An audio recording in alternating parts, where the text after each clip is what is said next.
Sejam bem-vindos à segunda transmissão do programa Ícone. Eu sou a Valéria Viper, em companhia da Janete Franklin. E estamos aqui para ter uma pauta extremamente interessante para Campinas, região, Brasil e o mundo.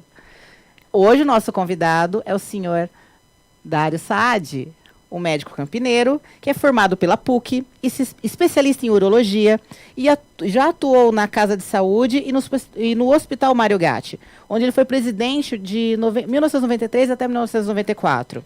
Aí, nesse período, ele até chegou a fazer a instalação da UTI pediátrica, a enfermaria de AIDS e implantou a residência médica, que foi um programa de extremo sucesso e que está em vigor até hoje. Bom, gente, e nesse meio tempo, desde 2015, ele também assumiu a Secretaria Municipal de Esportes e Lazer daqui de Campinas. E é com muito prazer que eu me sinto privilegiada de conhecer esta pessoa e que, claro, tem muito a contribuir com a gente, tem muito a nos ensinar, e por isso que ele é um ícone. E é com prazer que eu quero que ele tenha esse posicionamento perante a nossa pauta de hoje. Trataremos, então, do Novembro Azul, que está finalizando ainda já nessa semana, mas é o mês internacional de tratamento e prevenção para a propagação da prevenção do câncer de próstata.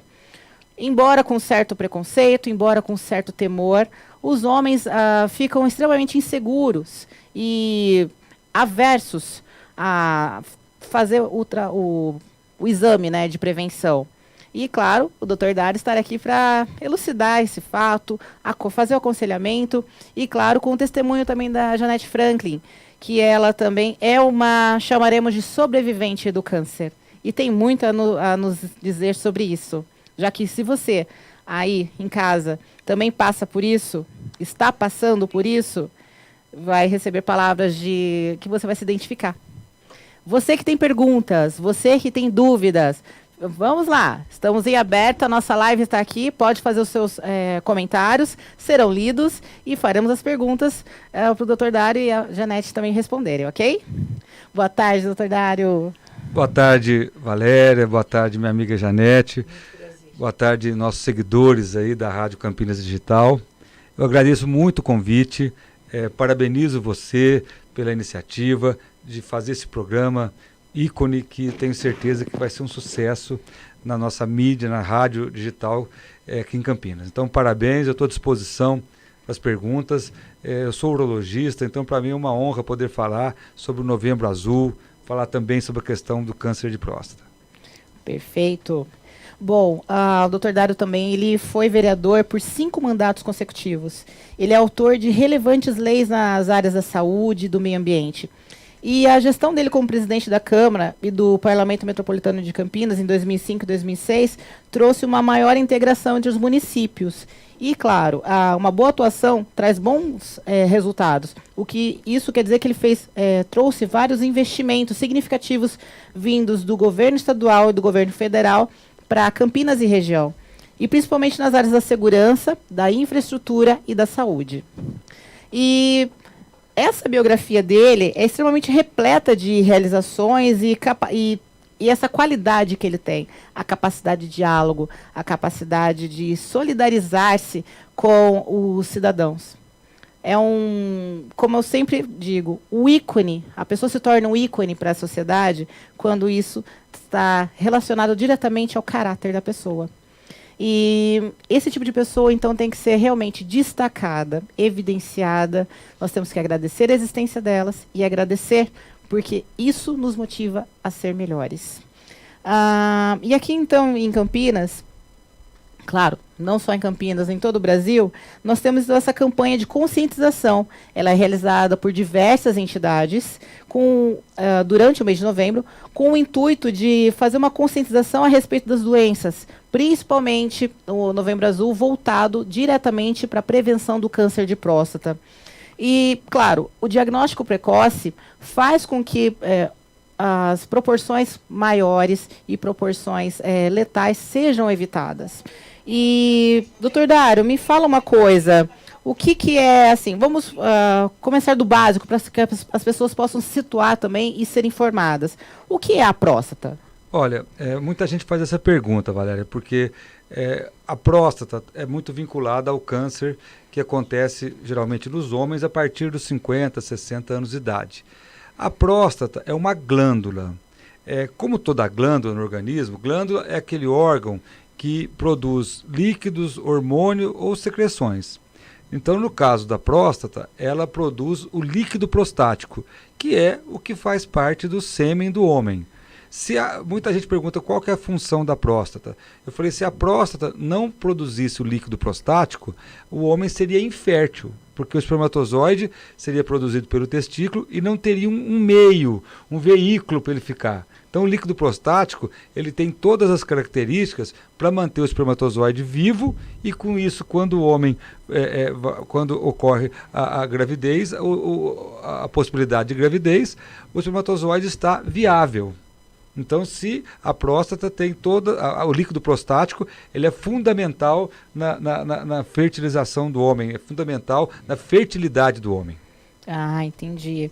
Ou seja, ajuda, e também posso então dizer também que a outra função da próstata é ajudar no mecanismo de continência urinária? Isso, ela também está junto com a musculatura do períneo, que a gente fala, que fica no assoalho pélvico, ela também ajuda na continência urinária, mas a principal função dela, a função mesmo é uma glândula que a produção do líquido prostático para a fertilidade masculina.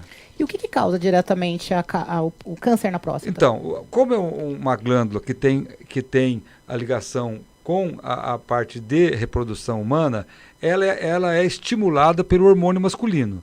Então, a próstata começa a desenvolver no homem a partir da puberdade, a partir do momento que o garoto passa a produzir hormônio masculino, começa a ter pelo debaixo do braço, ter pelo pubiano, começa a ficar com aquela voz, Janete, aquela voz que é fina, que é grossa. Então, naquele momento, aquele garoto está passando a sair da fase de criança para a fase adolescente e começando a produzir hormônio. E ele começa a estimular a próstata. E a próstata, a partir da estimulação do hormônio masculino, começa a produzir o líquido prostático. E essa atuação do hormônio masculino durante a vida toda do homem está relacionada ao aparecimento de câncer. A atuação do hormônio masculino, dos anos todos, acaba proporcionando o surgimento de câncer. Podemos considerar, então, como hereditária? Ela tem... Eu ia perguntar isso. Olha, na verdade, tem a característica hereditária. Então, quando a gente fala de fatores de risco ao câncer de próstata, um dos fatores é a hereditariedade. Quer dizer, a pessoa que tem na família pai, tio, avô, irmão com câncer na próstata deve tomar um cuidado um pouco maior. Sim, né?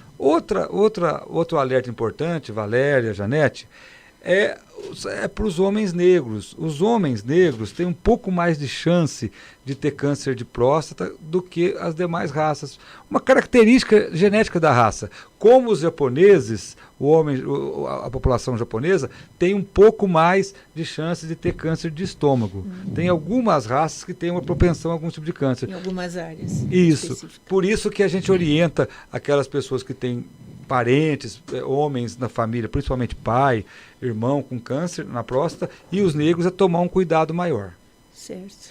Bom, basicamente esse tipo de câncer, o câncer de próstata, ele é o segundo mais comum entre os homens brasileiros e, de acordo com o Instituto Nacional de Câncer, o INCA, estima-se que serão mais de 68 mil novos casos da doença aqui em 2018.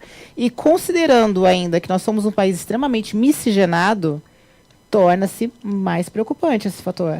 Sem dúvida. O que acontece é o seguinte, essa conta é uma conta que, a princípio, numa população brasileira de 200 e tantos milhões de habitantes, parece que não é tão significativa, mas é. Só para você ter uma ideia, tem essa estatística, essa previsão do INCRA, fala em 68, 70 mil casos. Isso. Tem outros institutos que chegam a dizer até mais, 80 ou 90 mil. Esses casos são casos que serão diagnosticados, serão descobertos. Sim. Agora, Janete, pensa bem, e aqueles casos, aquelas pessoas que infelizmente possam estar desenvolvendo câncer nesse ano e não estar sendo diagnosticado? Então a gente calcula um número maior, infelizmente. Se você colocar em torno de 100 mil homens por ano, colocar num período de 10 anos, você teria 600 mil, 800 mil, 1 milhão de homens em 10 anos com novos diagnósticos de câncer de próstata. E uma pergunta, doutor Dário. Como é que fica os exames gratuitos? Olha, O que nós poderíamos fazer, exatamente você, para dar uma alavancada nesses exames? Hoje, Janete, a rede pública já tem o exame do PSA. Por exemplo, o que o homem tem que fazer acima dos 45, no máximo acima dos 50 anos? Ele tem que fazer uma vez por ano um exame do PSA e uma avaliação com o urologista ou um cirurgião, mas geralmente é o urologista, para fazer o toque retal. Essa possibilidade existe na rede pública. Porque o homem não tem um prazo, veja bem, ele não tem um prazo específico. Durante aquele ano ele deve fazer. Então, por exemplo, se ele faz no mês de novembro, vamos falar do Novembro Azul, ele vai ter, se ele faz esse mês, ele vai ter até o ano que vem para conseguir uma nova consulta. Isso é possível. Sim.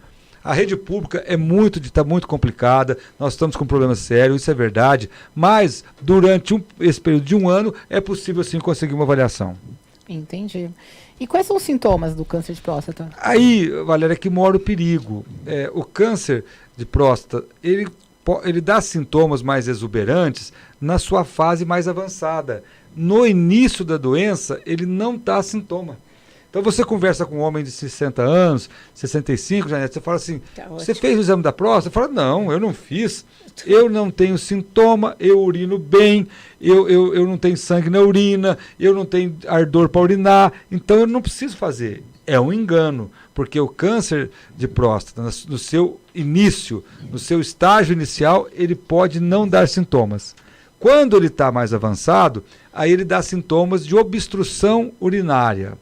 Assim, de dificuldade para urinar de pouquinho em pouquinho, acordar muitas vezes à noite, que são sintomas que podem ser confundidos com o inchaço comum da próstata, que é o aumento normal da próstata que acontece com os homens, que é chamado de hiperplasia benigna, que são sintomas de um crescimento da próstata, que na grande maioria das vezes são sintomas relacionados à hiperplasia benigna, é o inchaço benigno da próstata. Mas pode ter um tumor junto também em alguns casos. Entendi.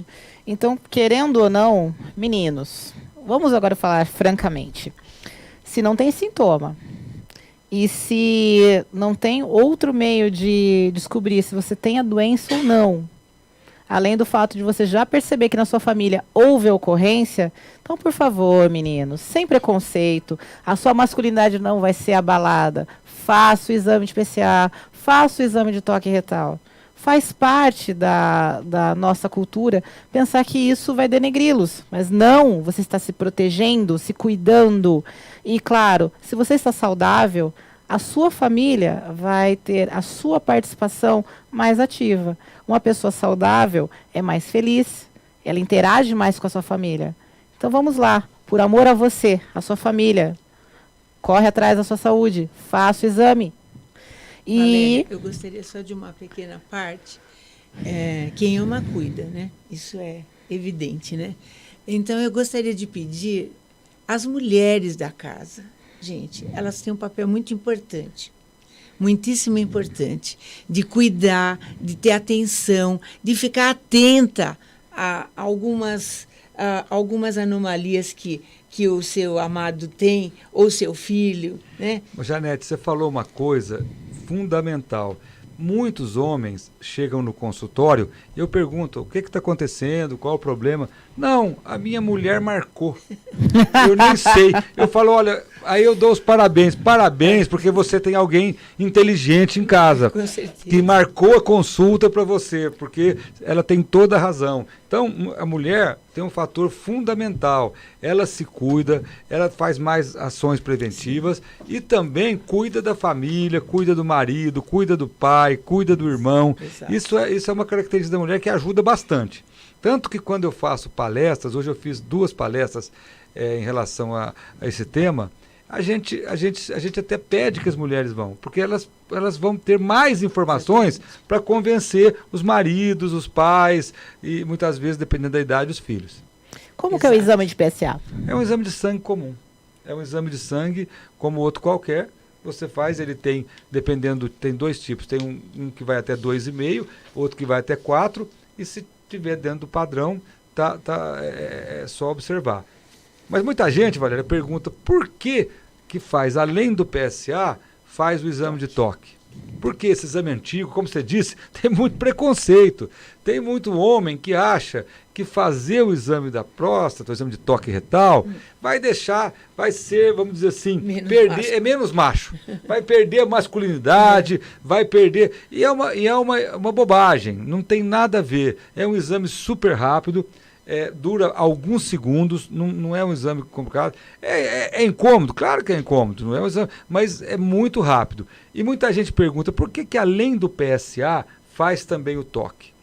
Porque um não exclui o outro. Não, porque existe um percentual que é pequeno, tem algumas pesquisas que falam em 3, 4, 8% de casos que o PSA pode estar normal e no exame de toque você consegue detectar uma alteração e através da biópsia pode descobrir um câncer. Então o PSA ele não é infalível, por isso que a gente soma os dois métodos, tanto o exame de sangue do PSA como o exame de toque. Eu queria fazer uma outra pergunta. Pode fazer, você. Janete. Hoje vai ser crivado. Existe um câncer de próstata ou parecido, talvez tenha um outro nome que eu não sei explicar agora, mas que atinge os homens, os jovens até 30, 32 anos? Na verdade, os jovens nessa faixa etária, o adulto jovem, vamos dizer dos 20 aos 40 anos, ele tem uma incidência maior de câncer do testículo. Testículo. Isso. Exato. O testículo é o câncer do homem adulto jovem, que a gente fala. Ele é muito mais comum em homens que têm 25, 30, 40 anos, 40 e poucos anos. Então, nessa faixa etária, é o câncer de testículo, que é um câncer, entre aspas, assim, mais fácil de diagnosticar, porque o testículo é um órgão externo e muitas vezes o homem tomando banho, ele faz uma palpação e nota algum caroço, algum aumento, e ele muitas vezes procura o urologista e descobre. Então, homens mais jovens que têm alguma alteração no seu testículo têm que procurar um urologista. Mas então, é específico até essa idade? Ele é mais comum, né? Ele é mais comum, não é que ele não possa existir mais novo ou mais velho, mas ele é mais frequente nessa faixa etária da faixa que a gente chama de adulto jovem. Certo. Infelizmente, eu tive um amigo de infância que ele foi diagnosticado com o câncer no testículo, mas, claro, a família dele já tinha um passado da doença, mas ele acelerou esse processo porque ele ingeria muito anabolizante, que contribuiu para que isso fosse acelerado e, infelizmente, deu metástase e ele veio a óbito em menos de um ano. Os anabolizantes são hormônios sintéticos que estão sendo muito usados por pessoas que querem um resultado muito imediato no ganho de massa muscular. E eu tenho atendido muitos pacientes que são encaminhados por outros médicos que fazem uso de uma quantidade exagerada de hormônio sintético e chegam no consultório com alguns problemas. Vou dar um exemplo. Você nota, muitas vezes, a pessoa que toma uma quantidade exagerada, o homem, ocorre uma atrofia do testículo. Porque o organismo interpreta aquela quantidade exagerada de hormônio como se fosse produzido pelo testículo. E há uma reação do organismo atrofiando o testículo. Há problemas também relacionados ao funcionamento do fígado. Começa a aumentar, dá uma inflamação no fígado. Problemas também em relação à parte óssea, uma série de coisas. Então, assim, eu acho que está tendo muito exagero, porque qual que é o problema? Não se ganha massa muscular rápido do jeito que consegue com hormônio. Não tem jeito. A pessoa que toma um hormônio, ela ganha uma massa muscular numa rapidez tão grande que ela fica viciada naquele ganho de massa muscular. É impressionante. Então, muitas vezes, não adianta você falar para a pessoa que pode ter problemas hepáticos no fígado, pode ter problemas, no caso do homem, na fertilidade, pode ter uma série de complicações, outros tipos de câncer também. A pessoa fica fascinada. Ela fica... Ela, beleza, né? Ela em pouco tempo, ela ganha uma massa muscular, ocorre uma definição e ela fica vidrada naquilo. Aquela distorção do critério de beleza e, ao mesmo tempo, uma pressa em atingir o objetivo. Esse chama vigorexia. A vigorexia, exato. E quem tem a vigorexia automaticamente está vinculado a um pequeno fator muito drástico também, que é a falta de disciplina nos seus exercícios. Eu sou praticante de musculação e fui treinada por fisiculturistas, né? E como fisiculturista, tentando moldar sempre para melhor o meu corpo. O corpo que eu tenho hoje é muito melhor. Hoje eu tenho 40 anos. É muito melhor de quando eu tinha 15. Só que eu levei 9 anos para construir. E as pessoas não querem ter essa mesma paciência. Não, o que acontece, muitas vezes, é essa busca pela rapidez, pelo resultado imediato. E realmente o hormônio sintético, o hormônio, e na dosagem que muitas vezes não tem um acompanhamento médico, é receitado por amigos ou por gente que por leigos, e isso acaba complicando muito a situação. A gente tem observado, às vezes prejudica a fertilidade, a atrofia do testículo, como eu disse, provoca inflamação no fígado, chance no futuro de ter câncer no fígado, câncer em outros locais. Então, eu acho que tem que ter problemas cardíacos, cardiovasculares. Então, eu acho que assim, tem todos que às vezes buscaram essa solução mais rápida, porque realmente é muito rápido. Uma vez eu fui ler um artigo, por que a pessoa usa hormônio? Porque você ganha tão rápido que, se for na alimentação e na musculação, por mais intensa que seja, você não consegue nem de longe o resultado que consegue com o hormônio. Agora, tudo tem seu custo, tudo tem seu preço. Resta saber se a pessoa está a fim de apostar a sua saúde e a sua qualidade de vida em nome de um propósito de estética. Respeito quem faz o uso, mas é bom repensar como que essa proporção será avassaladora na sua vida a curto prazo. E principalmente, Valéria, a dosagem. Porque o que eu observo, às vezes, pacientes que chegam no consultório falam a dosagem que eles usaram por um período é muito alta. São doses que não são recomendadas para o ser humano. A gente compara com as doses que nós usamos para reposição hormonal no homem, e são doses extremamente maiores e muitas vezes que causam até espanto na gente da quantidade de hormônio que a pessoa tomou. Não vale a pena. Não. E teria que ter assim uma prevenção mesmo em massa para isso, porque as academias acabam colocando muito hormônio, né? Eu acho. Não. Eu acho que não é academia, eu que sou praticante, Ana Janete, sinceramente, não é a academia que estimula isso. Não é o seu colega praticante de musculação que faz isso. É você mesma que, às vezes, como praticante, fala: não estou disposta a fazer muito esforço por muito tempo para mudar o meu corpo. Assim, vamos dizer, o próprio erro, o livre-arbítrio é da pessoa. Nenhuma academia estimula isso. Mas e a compra desse produto? E, infelizmente, a compra do produto, aonde você que compra feita? na internet. Exatamente. Hoje, eu também concordo com a Valéria, não são as academias que estimulam. Infelizmente, a internet tem o lado maravilhoso da internet, de comunicação, de difusão das informações, mas ela tem também um lado negro. O lado negro, onde se compra tudo quanto é tipo de coisa legal e ilegal também. Entendeu? E só um detalhe também, assim, falando sobre o câncer de próstata. A partir do momento que você fez o exame de PSA, fez o exame de toque e foi constatado o câncer, qual é o primeiro passo dado ao paciente? Na verdade, o exame do PSA e o exame de toque retal, ele é um exame que vai indicar ou não uma biópsia. Então, quem vai dizer que aquele paciente tem um câncer na próstata é a biópsia. Então, por exemplo, se ele faz o exame do PSA, deu alterado, o toque alterado, ele vai para a biópsia.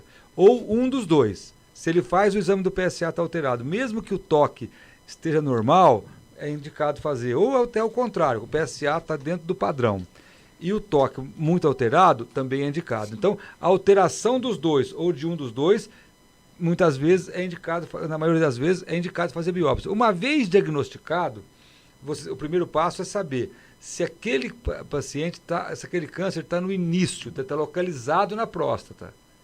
Isso se faz através de exames, mas geralmente o homem que faz o exame todo ano, ele consegue, se ele tiver a infelicidade de ter o câncer, ele é diagnosticado no início.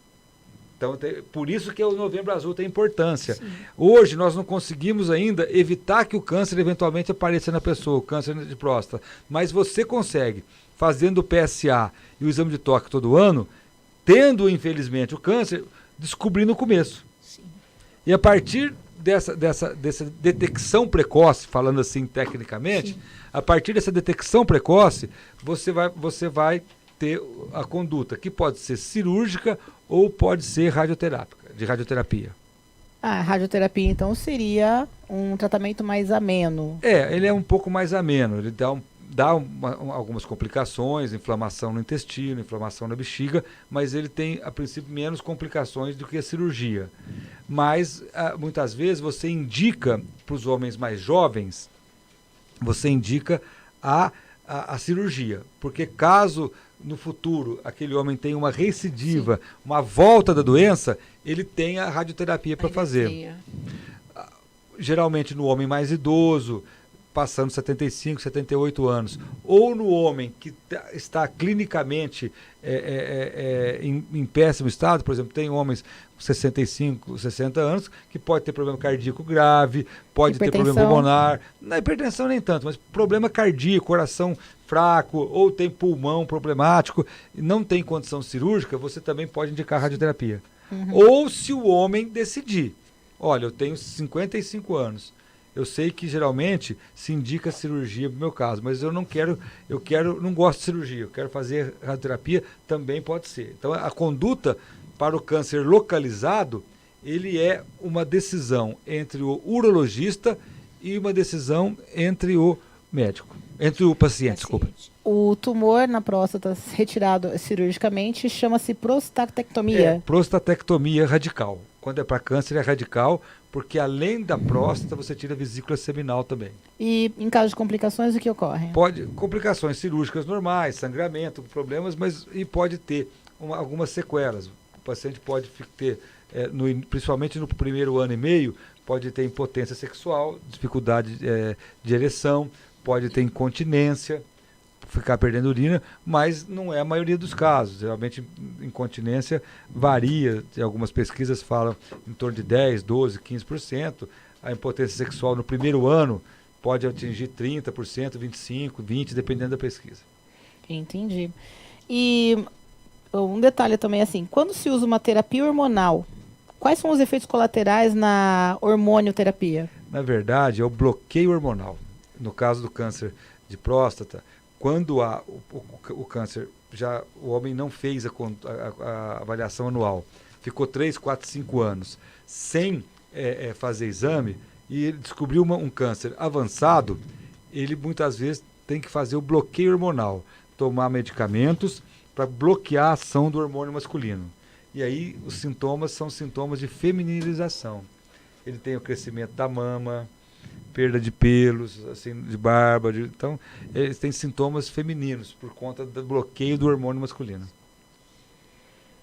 Isso tudo porque você não quis fazer o exame e chegou nesse ponto. Vocês estão percebendo, garotos? Como que é?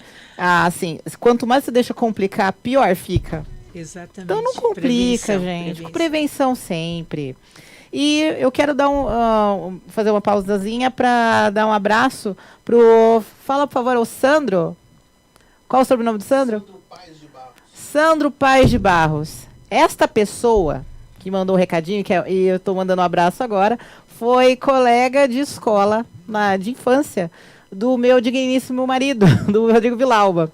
A pessoa está aqui participando, só não mandou perguntas. Mandou um abraço pro doutor e está perguntando a partir de que idade começa a fazer o exame de próstata.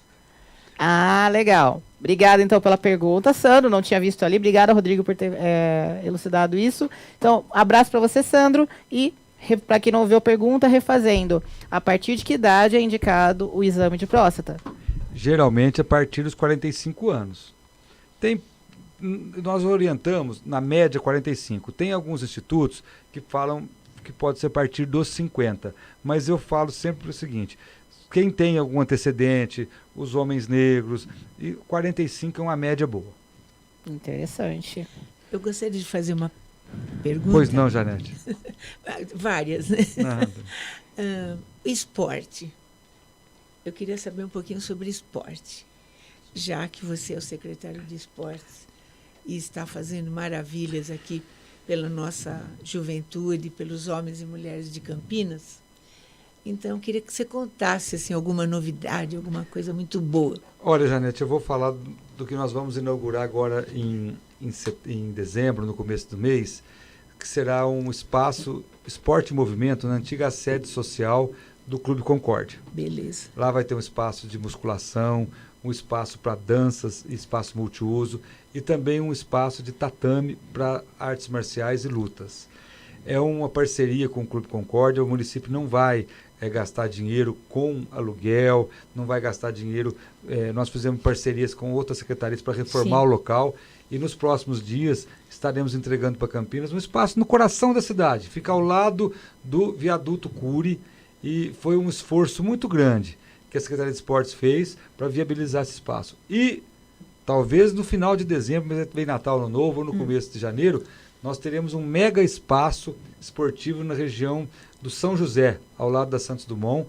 Essa é uma parceria que nós estamos finalizando com a Secretaria da Educação, uma região que é um pouco carente de espaço esportivo e que nós estamos fazendo uma parceria que está em fase final de montagem já.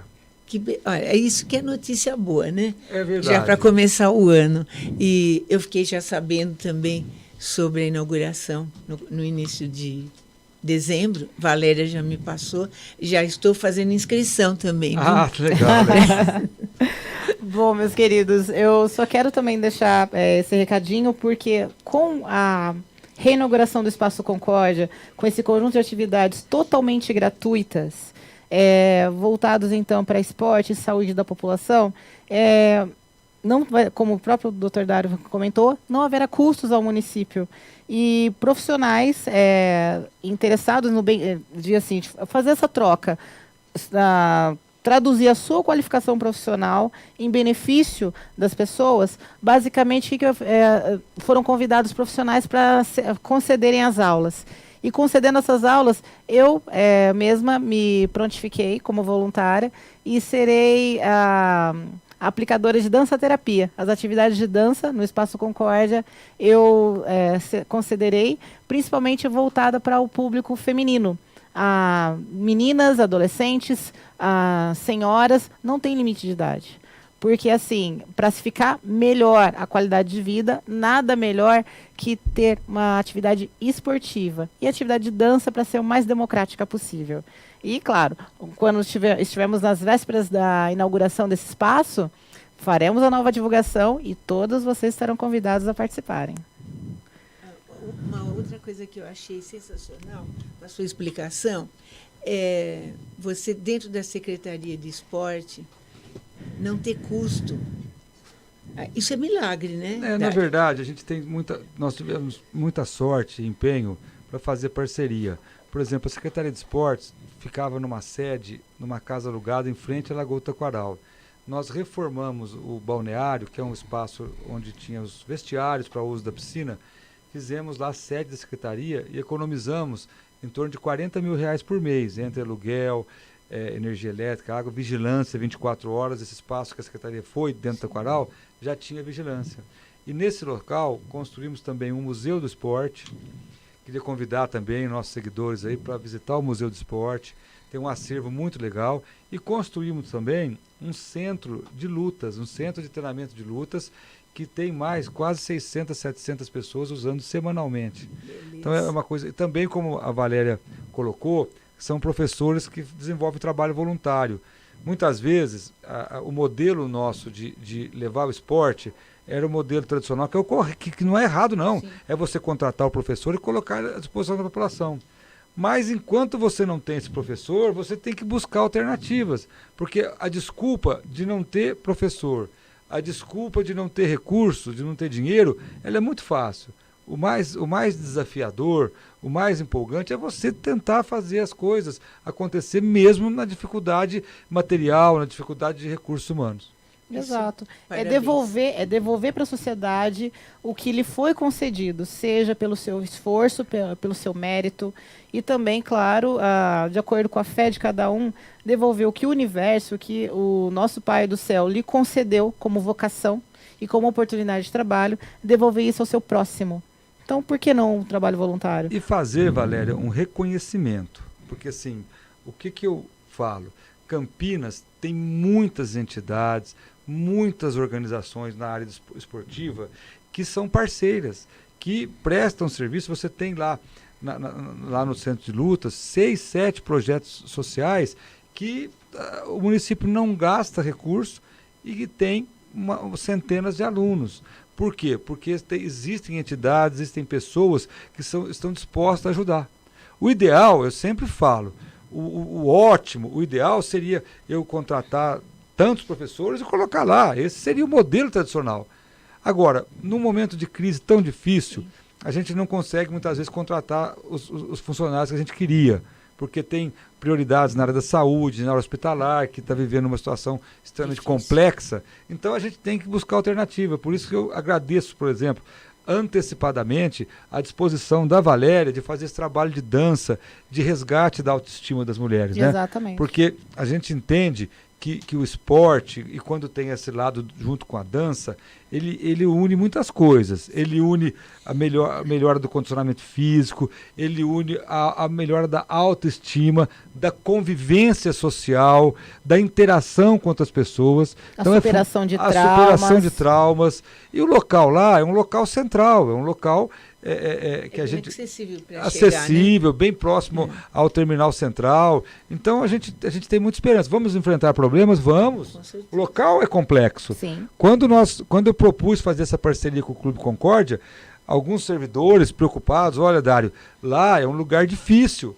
Eu falei, é difícil mesmo, mas é ali que o poder público tem que enfrentar. Por exemplo, aqui, antes da nossa entrevista, teve uma entrevista com a equipe de ginástica e trampolim, que é uma equipe ANDAG, que é parceira da Secretaria de Esportes. Nós fizemos a restauração de um espaço lá na Estação Cultura, que chama Galpão dos Lemos, que tem 1.500 metros quadrados, que é um dos melhores espaços que tem de ginástica e trampolim. Esses dias choveu muito, deu goteira, é um prédio de 150 anos. Antigo mesmo. Aí as pessoas, olha, tá chovendo, eu falei, tá, vamos consertar de novo. Mas é esse esforço que a gente tem que fazer. Porque o mais fácil seria dizer o seguinte, olha, não tem dinheiro, cruza os braços, justifica, e faz. Então, a gente enfrenta desafio, enfrenta dificuldades a cada dia, mas vamos vencendo. Com certeza. E eu quero deixar assim, mas muito, com muita alegria, os parabéns para você por essa conduta dentro da Secretaria de Esportes, sem dinheiro, sem financeiro, enfrentando várias dificuldades. Você está tocando, você está colocando para frente. Haja visto o projeto da dança, da Concórdia.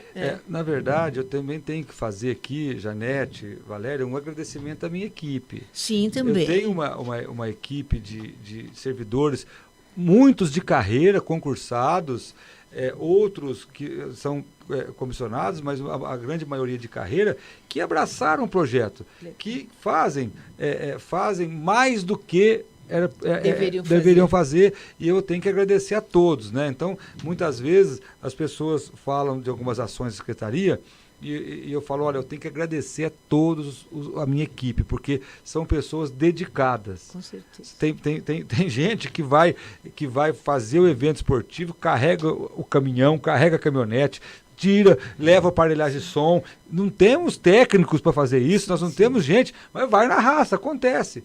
Então, eu acho que assim, é agradecer muito a equipe, agradecer a todos que trabalham comigo, que se empenham e conseguem levar ações importantes para a população de Campinas. Então, ficou melhor ainda para mim e para a Valéria, com certeza, e quem está ouvindo, a gratidão que você tem aos seus amigos e equipe. Isso valoriza ainda muito mais tudo que vocês estão fazendo. Todo bom líder consegue reunir uma equipe e essa equipe contribui cada dia mais. Por falar em equipe, grande abraço a Janice, lá da Secretaria de Esportes. Grande abraço também a um dos seus mestres do Muay Thai, o Márcio. O Márcio do Muay Thai. Eu conheci o trabalho dele pessoalmente, tanto é que ele levou um atleta do projeto para participar de um evento que nós fazemos a assessoria dentro da Memory Press. E dentro desse evento, o garoto acho que era, em termos de profissional, era a segunda vez. E, ele, claro, foi convidado a levar 2, mas um compareceu e o outro não pôde lutar porque o oponente faltou, o chamado WO da vida.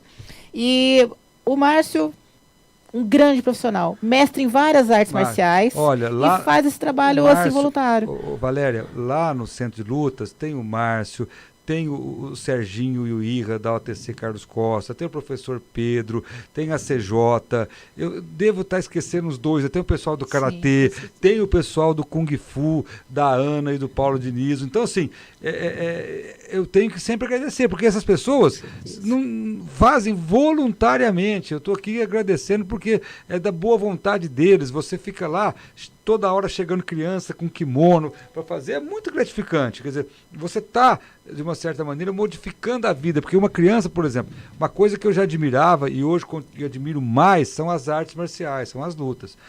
Primeiro porque traz a disciplina para as crianças, para os adolescentes, tem esse fundamento da disciplina. E é fundamental. É fundamental o respeito, a disciplina e principalmente entender que ele vai que ele vai ganhar, ele vai prosperar na luta com treinamento e com esforço. A arte marcial, a gente nota isso. Quanto mais se treina, mais dedica, mais tem disciplina, e isso vai na cabeça da pessoa. E essa criança, esse adolescente que vai ser um futuro adulto, ele vai colocar isso dentro do caráter dele, que ele vai, na vida dele, ele vai saber que ele tem que se dedicar, que ele tem que trabalhar, que ele tem que se esforçar para conseguir as coisas. Não através de atalhos, não através de jeitinho, não através de coisa errada. Não, é através da dedicação. Então eu faço aqui, Valéria, foi muito bem ser lembrado, em nome do Márcio, de todos os nossos mestres do Centro de Lutas, um agradecimento especial, porque é um trabalho que dá gosto da gente acompanhar e de ter parceria. Que bom. E com a sua permissão que eu quero já fazer o convite para que esses profissionais estejam presentes aqui no programa. Que eles venham falar da sua experiência como mestre, da atuação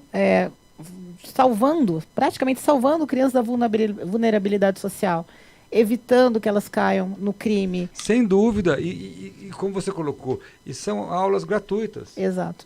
São aulas de qualidade, são aulas gratuitas e que dão uma formação de caráter admirável. Uma formação de caráter que você admira, você vê o respeito que as crianças que fazem artes marciais têm com os mestres, com os professores, é uma coisa que a gente fica emocionado. Num mundo onde o respeito tem se perdido, né?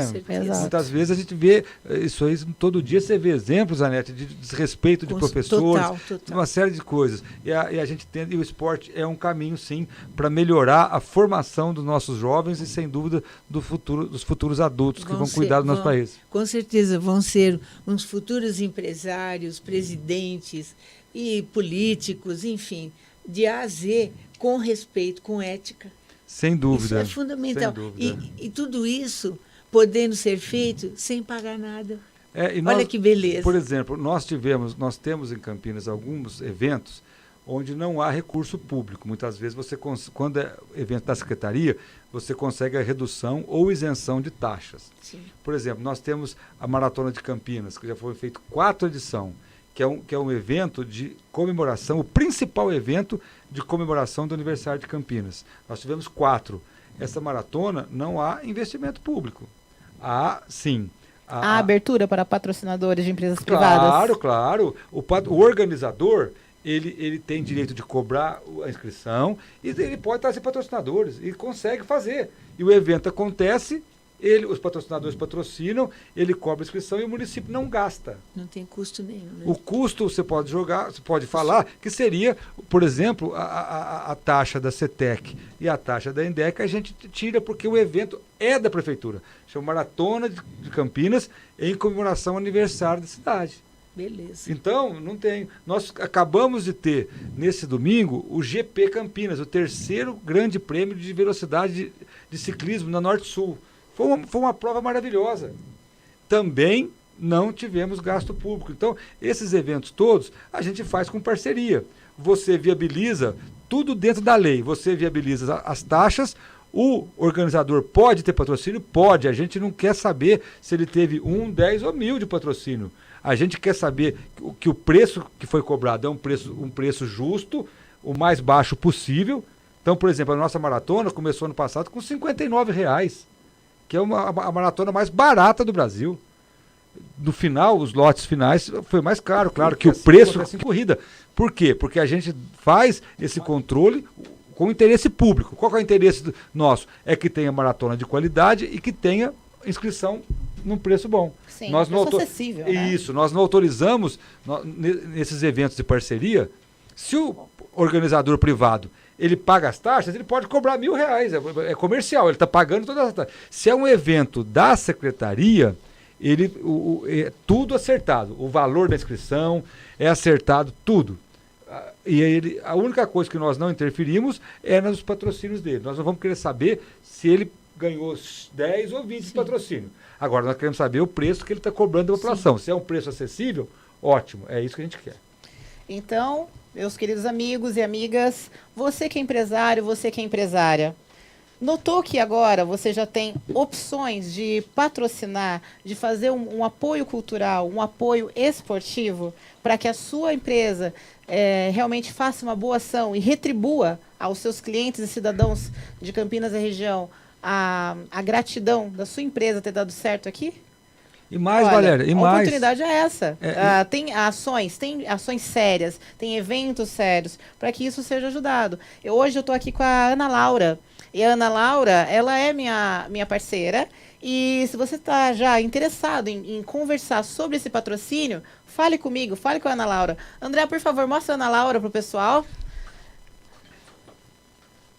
Essa linda morena, fisiculturista, ela é mãe, trabalhadora, guerreira, e vou marcar um dia com ela para vocês conhecerem através também de uma entrevista. E será ela, então, com a qual você pode conversar, ela vai apresentar também essa ideia de apoio e trazer esse patrocínio. Dr. Dário, creio eu que assim vai ficar muito feliz de saber que você, empresário, você empresária, também apoia essa ideia. Vamos levar qualidade de vida através do esporte a todas as pessoas aqui na nossa região. Seja nosso parceiro. E mais, Valéria, associar a marca da empresa a uma ação esportiva, que é extremamente simpático, Exato. é extremamente produtivo, educativo. É. Então, por exemplo, nós observamos que as marcas que associam ao esporte, ao estilo de vida saudável, ao bem-estar, essas marcas têm um ganho comercial. Exato. Não é só, vamos dizer assim, fazer um investimento social, uma ação social. Ela tem um retorno Sim. do vínculo da marca dela com uma ação que está beneficiando, está trazendo evento esportivo, Uma está vida saudável, tá né? vendendo a ideia de qualidade de vida e vida saudável. Exato, porque o consumidor em si, claro, ele precisa de bens de consumo, ele quer produto de qualidade, mas ele quer prestigiar também aquela empresa que faz boas ações. Ele quer reconhecer isso. Então, é claro que acaba sendo uma prospecção de clientes e uma fidelização de clientes. É credibilidade. Passa mais credibilidade. É credibilidade. Concordo. É credibilidade com ação social, com esporte, com cultura, com qualidade de vida. Ele tem muito a ganhar. Outra coisa que nós estamos finalizando é o campeonato amador, acho que é o 12º campeonato amador de Campinas. É um dos maiores do Brasil. Nós tínhamos um campeonato amador grande em São Paulo que chamava Copa Kaiser, que reunia, até era, quem é menos jovem, Valéria, Janete, lembra? Que tinha o desafio ao Galo. Você lembra? Menos jovem. O desafio ao Galo, ele colocava, se não me engano, a TV Tupi, ou Record, não lembro, ele colocava aqueles jogos de várzea, mas saía até faísca naquele jogo. E essa Copa, e depois veio a Copa Kaiser. E Campinas, mas essa Copa grande em São Paulo diminuiu. E Campinas tem um campeonato amador que reúne 280 times. Nossa. Uau. Na série Ouro muita C, gente. Ouro A e Ouro B. E agora, no dia 12, dia 12 ou dia 9, que é domingo? Agora eu estou com a cabeça meio fraca. Acho que é dia 12 ou 9 De dezembro? de dezembro. No dia 12 ou dia 9, vamos ver que dia que é domingo, vai ter final. Tanto da Dia série... 12, dia 12, dia 12, né? dia 12. Então, dia 12, nós teremos a final no Moisés do Carelli, da série Ouro B e da série Ouro A do Amador de Campinas. Vamos coroar lá. Um esforço terrível, porque quem conhece o futebol amador, o Rodrigo Villalba conhece muito bem, sabe a paixão que é, Valéria. Eu falo que a disputa... Coração na ponta da chuteira, olha, né? Às vezes a gente reúne aquela pressão, aquela dificuldade, eu falo, gente, tá parecendo o final da Champions League, né? Uau! Pelo amor de Deus, deve ser Barcelona e Real Madrid. Mas assim, eu quero agradecer porque esse ano, felizmente, o campeonato rodou muito bem, graças a Deus. Parabéns a todos esses atletas, então, amadores que nos bastidores dos grandes eventos esportivos do nosso país estão lá com o coração fazendo o que gostam. Valéria, super importante. O Sandro pergunta se o patrocínio pode ser de qualquer estado do Brasil, como o Paraná, que é onde ele mora. Ah, tá. Então, só elucidando melhor a pergunta. Se o patrocínio cultural, o apoio cultural, esse aporte ao esporte, pode ser feito de outras cidades para o evento ser aqui? Pode sim, meu querido. Pode sim. Já que o nosso programa de rádio, ele é online, ele é visto e assistido tanto aqui na região de Campinas, quanto no Brasil e no mundo. Então, nós conseguimos, então, conceder uma visibilidade. E é claro que o departamento também da Secretaria Municipal de Esporte e Lazer consegue também fazer um trabalho dentro das mídias sociais de divulgação também do seu apoio.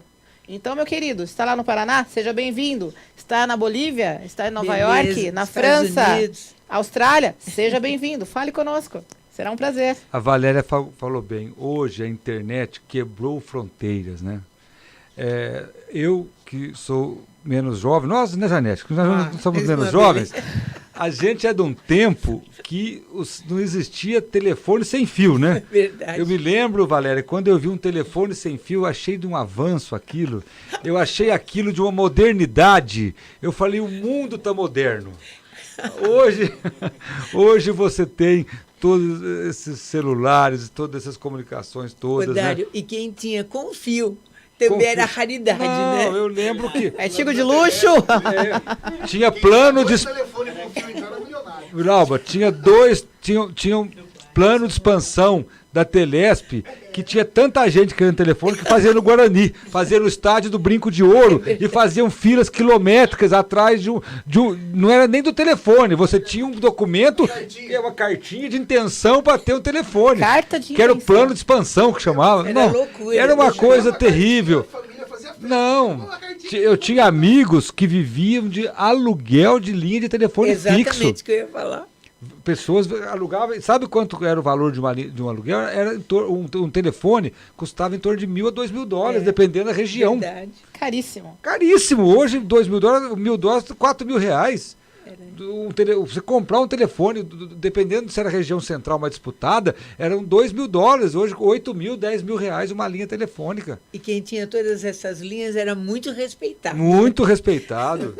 Entendeu? Então, assim, hoje a internet mudou realmente o mundo. Com certeza. Mudou o mundo, então permite que a gente fale para o mundo inteiro, acesse informações do mundo todo e divulga para o mundo também. Hoje a informação é segmentada, ela consegue chegar, então é muito legal. E esse programa hoje, o programa de vocês hoje é um exemplo desse. Nós estamos numa rádio digital que tem imagem para quem quer ter imagem, é muito legal. Então, Muito. Não, e aproveitando isso, eu quero agradecer à audiência, já que o nosso primeiro programa ocorreu na semana passada, nós tivemos mais de 3.300 visualizações. Mentira, mais de 3.800. Gente, muito obrigada! Você não tem noção como eu fico grata por isso. E isso me motiva e motiva também a Janete Com certeza. a aperfeiçoar cada vez mais. Por isso, meus queridos, me ajudem então a aperfeiçoar esse programa. Façam sugestões de pauta. façam uma menção a pessoas que vocês consideram icônicas, pessoas que merecem ser destacadas, que são exemplo para nós todos.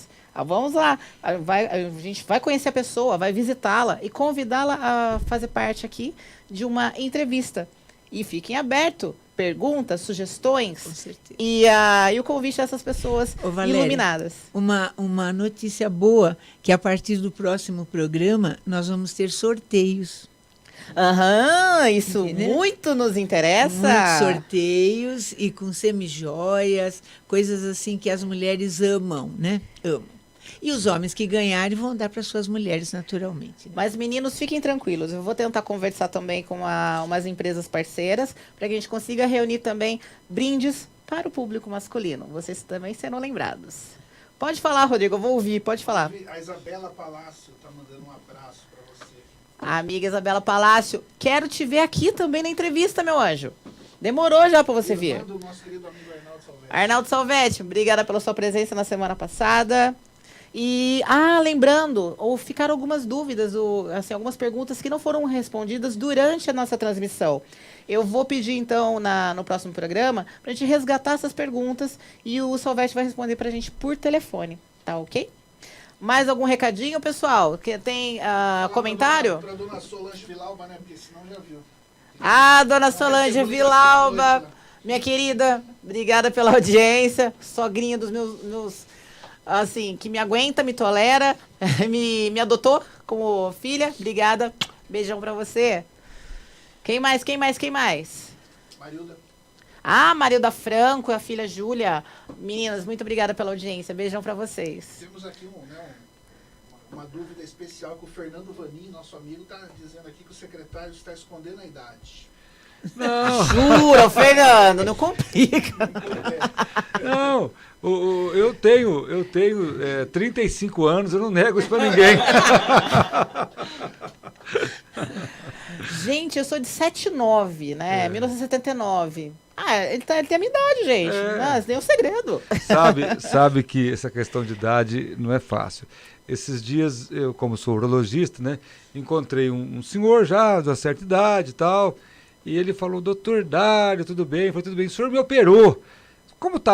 Quando tem gente próxima, você não fala o tipo de cirurgia que você fez, né? Mas só estava eu e ele reservadamente. Eu falei: olha, foi vasectomia que eu fiz? Ele falou: não, foi fimose, eu era novinho. Aí eu falei assim, eu pensei, não falei, Janete, eu falei: gente, o senhor está muito acabado, né? Mas eu não falei porque o paciente estava animado e tal. Aí eu só falei: o senhor não devia ser muito novo, não. Ainda bem que eu estou bem, né? Estamos, né? Estamos bem. Mas você sabe que o tempo passa muito rápido, né? Passa sim. É verdade. Eu tô com 55 anos e a cada ano que passa, quanto mais coisa você faz, a sensação da rapidez do tempo é impressionante, né? É impressionante. E hoje, com o acesso a muita comunicação, muita informação, rápido, né? a sua cabeça fica pensando em muita coisa e o tempo passa mais rápido ainda, Valéria. Exatamente. Verdade. Mas sabe qual que é o bom porém ainda? Quando nós temos bons hábitos de saúde, bons hábitos também de atividade física, e essa jovialidade, na verdade, ela vem com o nosso estado de espírito. Isso, eu percebo que você sorri muito. Desde que eu conheci, eu nunca ouvi, assim, claro, sério e preocupado, sim, com os deveres da sua rotina, mas de mau humor, nunca. Não a vida, eu sempre falo o seguinte: você tem que encarar com certo bom humor, com uma certa leveza, porque a vida hoje é difícil, você enfrenta dificuldades em tudo quanto é lado, você senta num carro, de um lugar para outro, você pega congestionamento, tudo é difícil. O celular, as comunicações muito instantâneas, te deixa muito disponível também. Sim. As pessoas mandam uma mensagem, às vezes você tem que responder, se não responde a pessoa já se irrita, então você fica naquela ansiedade de atender as coisas. Então isso você tem que encarar a vida com mais leveza, senão você fica até deprimido ou você fica muito estressado. Agora, o Fernando Vanin, ele já foi triatleta. Hoje, ele já foi triatleta, fez Ironman, não sei aonde, no Himalaia, no Tibete. Eu vejo É. Foto correndo, Não, esses dias não. aí ele tava... Mas ele posta foto correndo de 10, 15 anos atrás. Olha! É verdade. Agora... revelações, senhor Não, Fernando Bonin. Agora que eu falei assim, verdade, né? triste fim. Foi no Iron Man, no Himalaia, no Tibete, e hoje é chamado de pangaré. Quer dizer, porque pangaré é aquele corredor que corre lá, Mais lento, mais lento, sabe? Mas é um pangarézão. Mas tá bom, ele tá na Secretaria de Esporte, trabalha bem, de vez em quando ele vai lá, entendeu? Um grande abraço, Fernando. Ai, não, o outro detalhe, assim, eu estava até lembrando quando você citou o fato do seu ex-paciente ter cumprimentado, me fez lembrar, eu estava na fila para ser atendida também da farmácia. Aí, por coincidência, entrou uma médica. E aí, a senhora, aproximadamente uns 50 anos, não é a questão da idade, mas o comportamento dela foi muito peculiar. Ela, oi, doutora, tudo bem com a senhora? Ela, oi, tudo bem? É claro que eu duvido que ela lembraria o nome. De trocentas pessoas que vocês atendem, é quase impossível lembrar o nome. Mas eu percebi que ela lembrou realmente da senhora. Ah, a senhora, ela foi a primeira a falar, a senhora está se recuperando bem? Faz mais de 6 meses que eu não a vejo. Ela assim, tô bem sim. Mas a senhora pode ver um negócio aqui? E começou praticamente quer dizer, já buscando uma consulta ali na hora. Às em vezes, público acontece, acontece. Como eu sou urologista, isso acontece com certo cuidado, né? Mas assim, esses dias encontrei um paciente meu, ele é muito brincalhão, né? Encontrei lá no centro, ali, cheio de gente, ele gritou, doutor Dário, meu urologista preferido. Eu falei, rapaz, fala meu médico, fala meu colega. Meu amigo. Urologista demonstra uma certa proximidade, preferido ainda, tá? Morreu de rir. E assim, muitas vezes a urologia, ela dá muito motivo de brincadeira, né? Certeza. Então a gente tem que... E os homens são tímidos.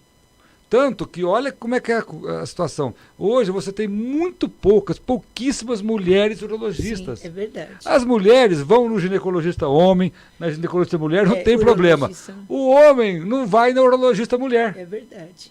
Isso Não é vai. É verdade. Não, tem. Aqui em Campinas, se não me engano, tem duas. Né? É pouca. Mas é muito pouco. Elas acabam fazendo mais a parte de uroginecologia, Sim, que sim. é a questão da incontinência urinária na mulher, uma série de coisas. Mas o homem é extremamente complicado. Extremamente complicado. Então, a gente tem que quebrar essa resistência, tem que ir conversando. Então, Sim, com e vai conversando. E um sorriso. O que o sorriso não faz? Às né? vezes o sujeito chega no consultório lá, o paciente transpirando, tá frio, ele tá transpirando e tal. Eu falo, calma, rapaz, calma. Tenso, petrificado, quase. Entendeu? Então você vai conversando, brincando, então é tranquilo. E aí você tem que também dar um pouco de leveza, porque já é chato. O homem é machista, vai com aquela cabeça dura, Sim. aquela coisa meio amarrada. Então, chega lá, se o urologista faz cara feia, trata mal, quer dizer, é complicado. Então você tem que, pelo menos, sorrir, tratar bem, dar um pouco mais de suavidade na coisa lá. Aí que entra o fator da humanização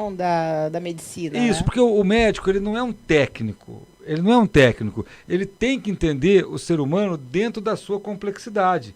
Às vezes o paciente vai no consultório, tem um problema específico, você já sabe o que tem, conversa, dá um encaminhamento, tudo, mas às vezes ele fica 10, 15, 20 minutos falando da angústia dele, dos problemas pessoais, de uma série de coisas que muitas vezes ele fala ali. Então, se você não é um médico, o médico não é um mecânico de gente. Médico é uma coisa um pouco mais ampla, por isso que não é fácil também. Porque você tem que ter uma disponibilidade de ouvir, você tem que ter uma disponibilidade de entender a alma humana, que é complexa. E no consultório médico, muitas vezes, mesmo sendo de um urologista, muitas vezes é onde que a pessoa se abre, onde a pessoa fala dos seus problemas de origem. Por exemplo, a urologia está muito ligada à parte do desempenho sexual do homem.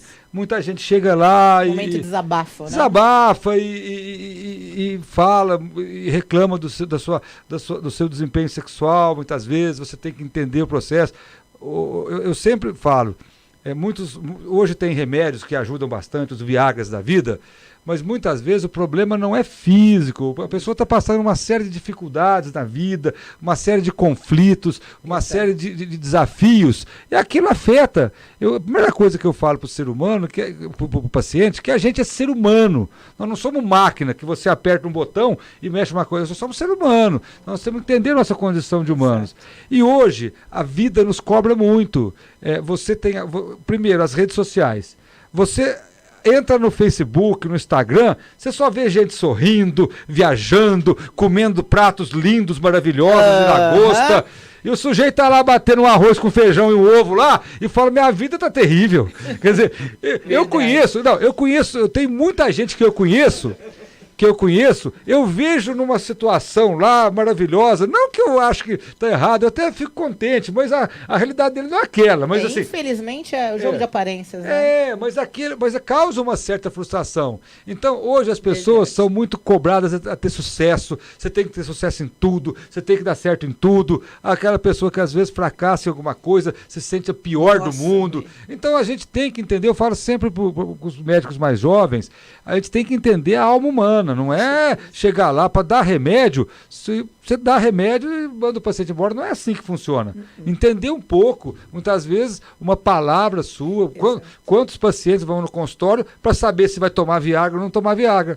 Ele sai de lá aliviado, eu falo, você não vai tomar nada, você vai respirar fundo, você vai esperar essa fase da sua vida passar, você vai entender o momento que você está vivendo e certamente seu desempenho sexual vai melhorar no futuro. Não vai precisar ficar tomando medicamento. Você não vai precisar... Porque muitas vezes a medicina se especializou em tratar os sintomas. Não trata a essência do problema. A causa, trata os sintomas. Então eu gosto muito de fazer medicina por isso. Eu brinco muito com o paciente, a gente tem um relacionamento mais descontraído e as pessoas vão falando as verdades lá. É porque, na verdade, isso já aconteceu até comigo e deve ter acontecido com todos aqui.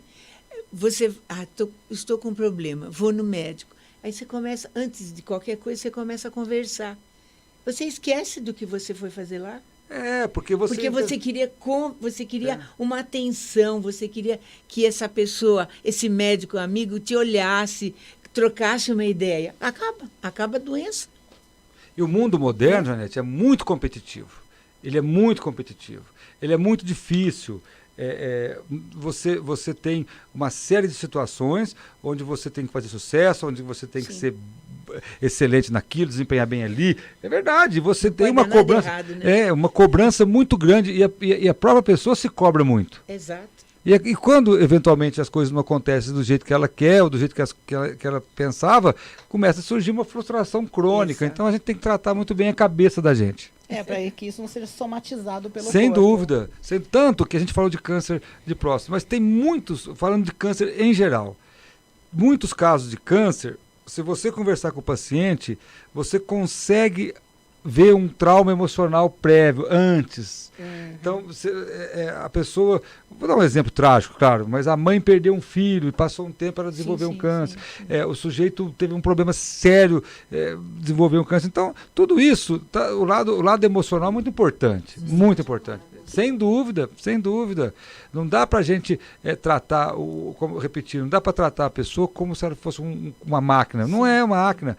Tem que ter o lado técnico, claro, isso é importantíssimo, mas tem que ter o lado humano na relação com o paciente. Isso é o principal para a gente, quanto paciente. É verdade, é verdade. Então, gente, mas e é com muito pesar que eu vou dar uma notícia para vocês. Tá acabando o programa.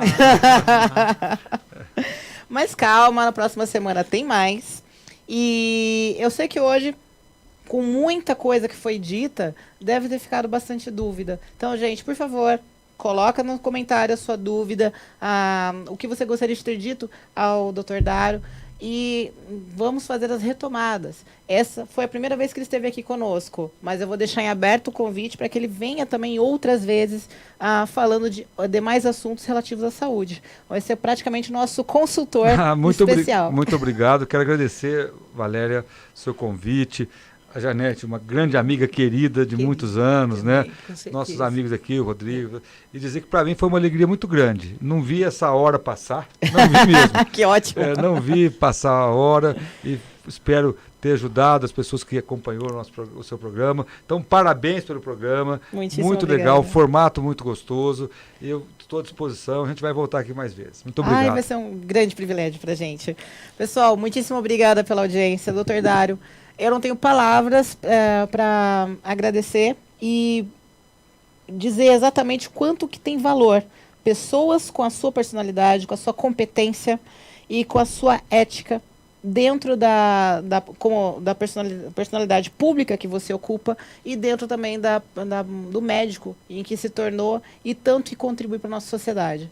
Em nome do meu programa, de todos os nossos ouvintes e creio eu dos seus pacientes e ex-pacientes, muito obrigada por existir, muito obrigada por fazer esse belíssimo trabalho. Eu que agradeço, eu agradeço pelas suas palavras, agradeço muito, a gente até fica emocionado, porque na vida da gente são poucos momentos de agradecimento, né? Os momentos mais são de cobrança, os momentos mais são de pedidos, assim, justos, claro, mas a gente sempre fica correndo atrás do prejuízo. Então, quando você faz um depoimento desse, eu agradeço muito de coração. Ok, minha querida. Janete, últimas palavras? Então, só agradecer a Deus, agradecer a todos vocês, os ouvintes, né? As pessoas que ficaram com dúvidas e com certeza vão procurar dissolver. Agradecer a você, né, como amiga.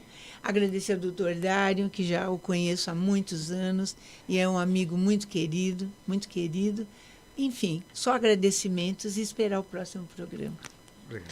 Grande abraço ao Roberto Santana, grande abraço ao Dair e André, nosso técnico, muitíssimo obrigada também pelo teu grande trabalho junto à nossa equipe.